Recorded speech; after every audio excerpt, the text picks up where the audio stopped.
राधे राधे दोस्तों, कान्हा जी की कृपा हम सब पर बनी रहे और हमारे इस भक्ति में आस्था YouTube चैनल पर आप सभी का हार्दिक अभिनंदन है। दोस्तों, आज हम इस वीडियो में माँ दुर्गा की दूसरी शक्ति माँ ब्रह्मचारिणी की कथा सुनाएंगे। ये देवी 9 देवियों में दूसरे नंबर पर आती हैं और दूसरे नवरात्रे में इन देवी की पूजा अर्चना की जाती है। इनकी प्रसन्नता के लिए व्रत भी रखा जाता है। दोस्तों, आइए कथा शुरू करते हैं। बोलिए ब्रह्मचारिणी मैया की जय। दधाना करपद्माभ्याम अक्षमाला कमंडलु देवी प्रसीदतु मयि ब्रह्मचारिण्य उत्तमा। यहाँ ब्रह्म शब्द का अर्थ तपस्या है।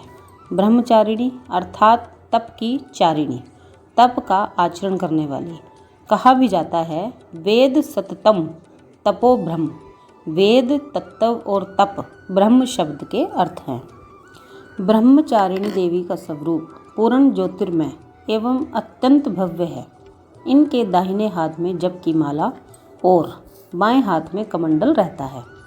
अपने पूर्व जन्म में जब ये हिमालय के घर पुत्री के रूप में उत्पन्न हुई थी, तब नारद के उपदेश करने से इन्होंने भगवान शंकर जी को पति रूप में प्राप्त करने के लिए अत्यंत कठिन तपस्या भी की थी। इसी दुष्कर तपस्या के कारण इन्हें तपश्चारिणी नाम से अभिहित किया गया है। 1000 वर्ष उन्होंने केवल फल मूल खाकर व्यतीत किए थे। 100 वर्षों तक केवल शाक पर निर्वाह किया था।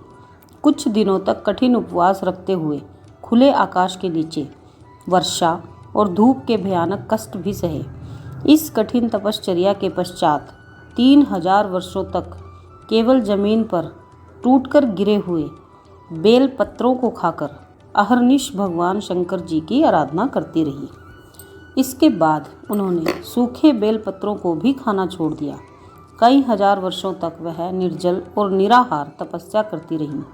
पत्तों को भी खाना छोड़ देने के कारण उनका नाम अपर्णा भी पड़ गया। कई हजार वर्षों की इस कठिन तपस्या के कारण ब्रह्मचारिणी देवी का वह पूर्व जन्म का शरीर एकदम क्षीण हो उठा। वह अत्यंत ही कृशकाय हो गई थी। उनकी यह दशा देखकर उनकी माता मैना अत्यंत दुखी हो उठी। उन्होंने उन्हें इस कठिन तपस्या से विरत करने के लिए आवाज़ दी, ऊ माँ, अरे नहीं, ओ नहीं। तब से देवी ब्रह्मचारिणी का पूर्व जन्म का एक नाम उमा भी पड़ गया था। उनकी इस तपस्या से तीनों लोकों में हाहाकार मच गया।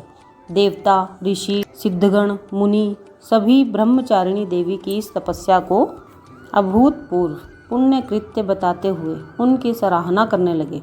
अंत में पितामह ब्रह्मा जी ने आकाशवाणी के द्वारा उन्हें संबोधित करते हुए प्रसन्न स्वरों में कहा, हे देवी, आज तक किसी ने ऐसी कठोर तपस्या नहीं की। ऐसी तपस्या तुम्ही से संभव थी। तुम्हारे इस अलौकिक कृत्य की चतुर्दिक सराहना हो रही है। तुम्हारी मनोकामना सर्वतोभावे परिपूर्ण होगी। भगवान चंद्रमौली शिव जी तुम्हें पति के रूप में अवश्य प्राप्त होंगे। अब तुम तपस्या से विरत होकर घर लौट जाओ।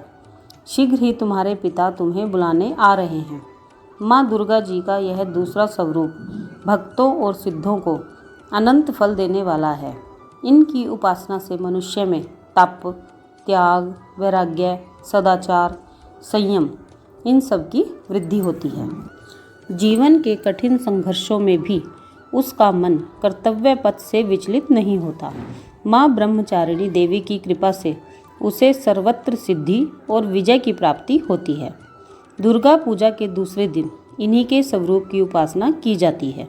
इस दिन साधक का मन स्वाधिष्ठान चक्र में स्थित होता है।